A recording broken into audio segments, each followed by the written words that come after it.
On the top of 13 News now, we are learning new details about the shooting at Richneck Elementary School in Newport News. Nearly 3 weeks after police say a 6-year-old intentionally shot his teacher, Abby Zwerner. Her attorney says teachers and staff warned school administrators multiple times that the boy may have had a gun that day. The superintendent said an administrator at the school checked the student's book bag but did not find a gun. Ann Sparacco is digging into what administrators are expected to do in these situations, and she joins us in the studio with what we know. Well, Jan and Nicole, I looked through this year's handbook for Newport News Public Schools. It talks about what steps administrators must take when they hear about a potential gun or other weapon on school grounds. It also says what school leaders have to do if someone makes a threat against the school.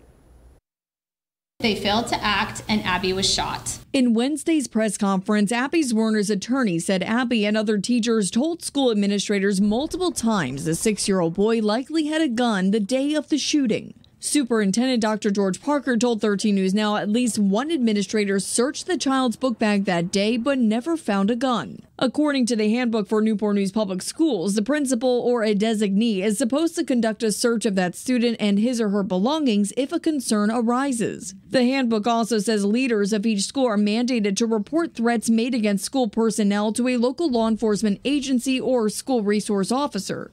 We reached out to Newport News Police. A spokesman says, quote, "We have determined through our investigation a school employee was notified of a possible firearm. The Newport News Police Department was not notified of this information prior to the incident." Administration has to do better.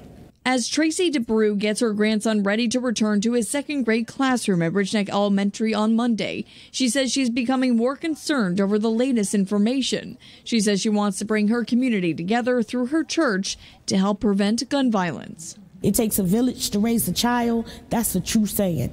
It takes a village, and the village starts in this building and in the home. If you don't have what's in this building in your home, then it's going to be like it is. DeBrew says her grandson is looking forward to seeing his friends on Monday when students return to Richneck Elementary for the first time since the shooting. A spokeswoman for Newport News Public Schools could not say if administrators broke any policies since the incident is still under active investigation. I'm Ann Sparacco for 13 News Now. There have already been a handful of administrative changes in Newport News schools since the shooting. Richneck Assistant Principal Dr. Ebony Parker has resigned. And while the principal, Brianna Foster, still works for the school division, another woman is leading the school right now. Karen Lynch is working as an administrator on special assignment. And just last night, all but one school board member voted to fire Superintendent Dr. George Parker. This afternoon, I spoke to board member Gary Hunter about why he supported Parker. And I was just trying to connect the two of why we were dismissing the superintendent with having the opportunity for him to, at least do a PIP, progress improvement, and take a notice from there on. The board voted to make Dr. Michelle Mitchell the interim superintendent.